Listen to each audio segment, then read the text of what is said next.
अंगावरती पहिला वार व्हायच्या अगोदर तो वार जर कोण छातडावरती झेलत असेल तर या मातीत आदिवासी लोक झेलत होती. त्यांनी छत्रपती शिवाजी महाराजांच्या स्वराज्यासाठी स्वतःचं बलिदान दिले. तुम्हाला माहिती आहे आदिवासी लोक ह्यांचे वाडे शिवाजी महाराजांच्या किल्ल्याच्या खाली असायचे. का असायचे बरं? का असायचे?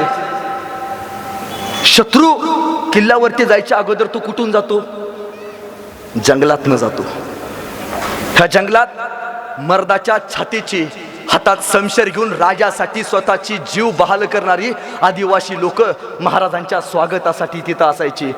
जर महाराजांच्या अंगावरती पहिला वार व्हायच्या अगोदर तो वार जर कोण छातडावरती झेलत असेल तर या मातीत आदिवासी लोक झेलत होती. त्यांनी छत्रपती शिवाजी महाराजांच्या स्वराज्यासाठी स्वतःचं बलिदान दिले. छत्रपती शिवाजी महाराजांचं स्मारक गावात असलं पाहिजे सांगणारा पहिला वक्ता आहे. का असलं पाहिजे? का असलं पाहिजे? यासाठी असलं पाहिजे ज्या गावात महाराजांचं स्मारक आहे ना त्या गावाला एक वेगळं वैभव आहे. छत्रपती शिवाजी महाराजांचं स्मारक यासाठी बांधलंय कारण येणाऱ्या काळांना कळेल, येणाऱ्या पिढ्यांना कळेल या मातीसाठी इथल्या मावळ्यांनी काय बलिदान दिलंय. स्मारक यासाठी उभा करायचं या हिंदुस्थानावरती वाकड्या नजरेनं बघायचं कोणाचं धाडस होणार नाही. ताई स्मारक कदाचित तुम्ही यासाठी उभा केला असेल. कदाचित एखादी सायंकाळी एखादी माऊली एकटी गावात येत असेल आणि ती एकटी येत असताना तिला कदाचित भीती वाटू नये कारण शिवाजी महाराजांकडे बघितल्यावरती तिला वाटेल अजून माझा बाप इथं चौकात उभा आहे, कोणाची जिगर नाही मला अजून अडवायची. हा दूरदृष्टिकोन आहे. ते फक्त स्मारक नाहीये, त्या माऊलींच्या लेकीच्या गावलीचा पराक्रम आहे, तो त्यांच्या बापाचा स्वाभिमान आहे. ते स्मारक नाहीये, त्या महाराष्ट्राच्या भूमीचं कर्तृत्व चिन्ह आहे. या हिंदुस्थानाचा सातबारा ज्या बापाच्या नावावर आहे त्या बापाचं स्मारक आपल्या गावात नाही करायचं तर कोणाचं करायचं याचा मला कायम प्रश्न पडतो.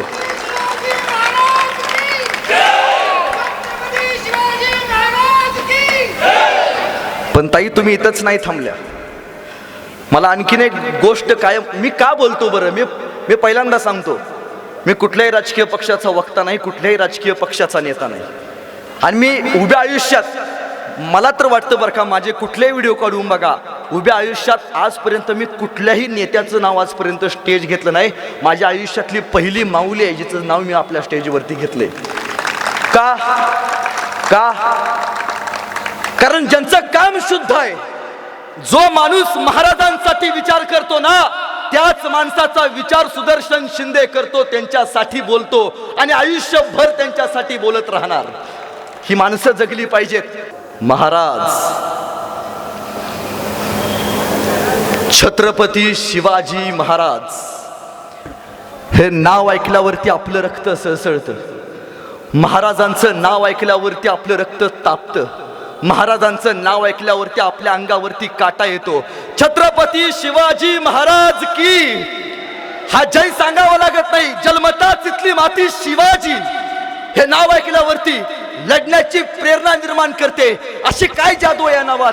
असं काय आहे नावात की या माणसासाठी माणसं मारायला तयार व्हायची? काय दिलं व महाराजांनी? काय दिलं महाराजांनी? महाराजांनी इथल्या माणसांना विश्वास दिलाय. 395 वर्ष झाली महाराजांना जाऊन. महाराजांना कधी बघितलं नाही. ज्या माणसाला कधी बघितलं नाही, ज्या माणसाला कधी पाहिलं नाही तरी त्या माणसाचं नाव ऐकल्यावरती आपलं रक्त सळसळतं. मग विचार करा ज्यांनी साक्षात महाराजांना बघितलं असेल, ज्यांनी संभाजी महाराजांचं चालणं बघितलं असेल, ज्यांनी शिवाजी महाराजांची समशेर फिरवताना बघितलं असेल, ज्यांनी तानाजी मालुसरेंचं बलिदान बघितलं असेल, त्या माणसांचं नेमकं काय होत असेल? राजाचं नाव ऐकल्यावरती आपल्या अंगावरती काटा येतो. मग जे खरंच महाराजांच्या सोबत लढले असतील त्यांचं काय होत असेल? राजा आपल्या सोबत घोड्यावरती बसलाय, राजा आपल्या सोबत मोहिमेला येतोय, राजा आपल्या सोबत गोरगरिबाच्या कोकणी लोकांच्या घरात बसून हक्कानं मावशीला मागून भाकरी खातोय, राजा इथल्या रयतेला जगायला शिकवतोय, राजा या दर्यावरती भगवा फडकवतोय. ही कल्पनाच एवढी मोठी होती की हजारो मर्द मावळ्यांनी उगाच महाराजांसाठी स्वतःचे प्राण दिले नसतील.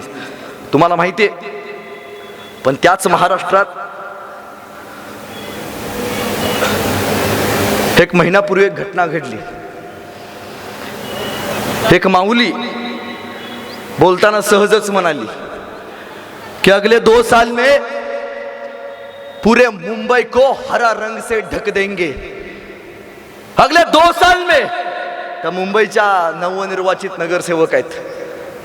मी पहिल्यांदा सांगतो आणि आताही सांगतो, मी कुणालाच भेट नाही, कारण जिसका गुरु बलवान होता है उसका चेला पैलवान होता है. त्यामुळे कुणापुढे झुकायची गरज नाही.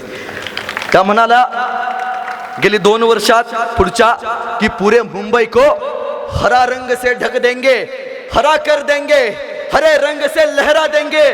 त्या ताईला मला सांगणं आहे, ताई हरे रंग का सपना पाले आया था अफजल इस माटी में. हरे रंग का सपना पाले आया था अफजल इस माटी में. छत्रपति ने घुसेड़ दिया था भगवा उसके छाती में. हा महाराष्ट्र आहे, महाराष्ट्र भगव्याचा आहे. हा महाराष्ट्र छत्रपती शिवाजी महाराजांचा आहे. राष्ट्र धर्मवीर छत्रपती संभाजी महाराजांच्या बलिदानाचा आहे. हा महाराष्ट्र तुमचा माझा आहे. या महाराष्ट्रासाठी, या मातीसाठी, या गावलीसाठी अनेकांनी स्वतःला समर्पित केलं असेल. अनेकांनी. हे का सांगावं वाटतं माहितीये? आपल्या इथे एक शहर होतं औरंगाबाद नावाचं, छत्रपती संभाजीनगर करून टाकलं. पण आज या महाराष्ट्रात त्या शहराला लोक औरंगाबाद म्हणतात. आपण म्हणतो या महाराष्ट्रात इथली लोक औरंगजेब तयार करायला लागलेत. या महाराष्ट्रात इथली लोक अफजल खान तयार करायला लागलेत. का करायला लागलेत? या महाराष्ट्रात औरंगजेब का तयार होतेत, अफजल खान का तयार होतेत? कारण या महाराष्ट्रात आपण आपल्या पोरांना शिवाजी संभाजी बनवायचं सोडून दिले. ह्या मातीची सगळ्यात मोठी खंत आहे. दादांनो, या भावाचं एक वाक्य घेऊन जावा. दादांनो, जर तुम्हाला कोणी विचारलं की तुम्ही कोणाच्या मातीतनं आलाय, तर छातीत ठोकून सांगायचं आम्ही धर्मवीर छत्रपती संभाजी महाराजांच्या मातीतनं आलोय. अरे मारलं ज्यांनी संभाजी महाराजांना, मारलं ज्यांनी संभाजी महाराजांना, करून अत्याचाराचा कहर त्याच औरंग्याच्या नावानं वसवलं होतं एवढं मोठं शहर. अरे सळसळू द्या रक्त तुमचं, सळसळू द्या हे अंगातलं रक्त तुमचं. दाखवा पुन्हा एकदा जिगर आणि छाती ठोकून सांगा औरंगाबाद नाही तर छत्रपती संभाजीनगर, छत्रपती संभाजीनगर. अरे जब जब हिंदू तलवार उठाएंगे तब तब भगवा भी डोलेगा. जब जब हिंदू तलवार उठाएंगे तब तब भगवा भी डोलेगा. शंभू राजा का नाम सुन के हर हिंदू का रक्त भी खोलेगा. याद रखना एक दिन ऐसा आएगा वो कब्र में छुपा औरंगजेब भी हर हर महादेव बोलेगा. वो कब्र में छुपा औरंगजेब भी हर हर महादेव बोलेगा. 395 वर्षापूर्वी या महाराष्ट्रात बाहेरच्या राज्यातनं एक 12 वर्षाचं पोरग आलं आणि एका शेतकऱ्याला भेटलं आणि शेतकऱ्याला म्हणालं, असा कोणी माणूस आहे, असा कोणी माणूस आहे जो लोक कल्याणकारी काम करतो? शेतकरी म्हणला, एक माणूस आहे. काय नाव त्या माणसाचं? त्या माणसाचं नाव शिवाजी राजा बर का. 12 वर्षाचं पोरग म्हणते, एकदा मला महाराजांना बघायचं आहे. कसा दिसतोय राजा? बघायचा आहे. तुला महाराजांना बघायचं आहे? होय जी, माझा राजा रायगडावरती राहतो. 12 वर्षाचं पोरग महाराजांना बघायला या डोंगरात त्या डोंगरात पळत गेलं. पायात काटे टोचायचे, दगड टोचायचं, रक्त यायचं, पण पोरग थांबायला तयार नव्हतं. का? महाराजांना बघायचं आहे. ते गेलं रायगडाच्या पायथ्याशी गेलं. त्याला भेटले महाराजांचे सेनापती, महाराजांचे पिये. सेनापतीने विचारलं, काय काम काढलास? काय नाही जी, महाराजांना बघायचं आहे. कसा दिसतो राजा? एकदा बघायचा आहे, डोळ्यानं बघायचा आहे. माझा राजा किल्ल्यावरती आहे. काय करतोस रे तू? काय नाही जी, उत्तम गाणं लिहितो, उत्तम कविता लिहितो. असं? अरे मग माझ्या राजावरती एखादं सुंदर असं गाणं लिहिलं असतील की? नाही बा म्हणला, ध्यानातच नाही राहिलं. हे काम कर, रायगडाच्या खाली जा, 10 दिवस थांब, शिवाजी महाराजांवरती सुंदर असं गाणं लिहे, मग मला भेटाले. पिये महाराजांचे चायपेक्षा किटली गरम, काय दावल्याशिवाय काय पासच होत नाही. ते खाली गेलं, त्यानं राजांवरती सुंदर असं गाणं लिहिलं आणि ते आलं भेटायला. सेनापती, तुम्ही सांगितलं होतं महाराजांची भेट घालून देणार आहे, हे बघा लिहिले नव. सेनापती म्हणले, ऐकव. आणि त्या 12 वर्षाच्या पोरानं महाराज जिवंत असताना महाराजांवरती पहिलं गाणं लिहिलं. ते गाणं आयुष्यात एकदा तरी ऐकले. ते गाणं साक्षात शिवप्रभू जिवंत असताना लिहिले. त्या 12 वर्षाच्या पोराला धरलं, राजांच्या समोर आणून उभा केलं. महाराज, या 12 वर्षाच्या पोरानं तुमच्यावरती उत्तम गाणं लिहिलंय. राजा म्हणलं ऐकव. आणि ते 12 वर्षाचं पोरग शिवाजी महाराजांवरती लिहिलेलं सुंदर असं गाणं ऐकवायला चालू झालं. माझ्याबरोबर सगळ्यांनी टाळ्या वाजवायच्या, हात वरती करा.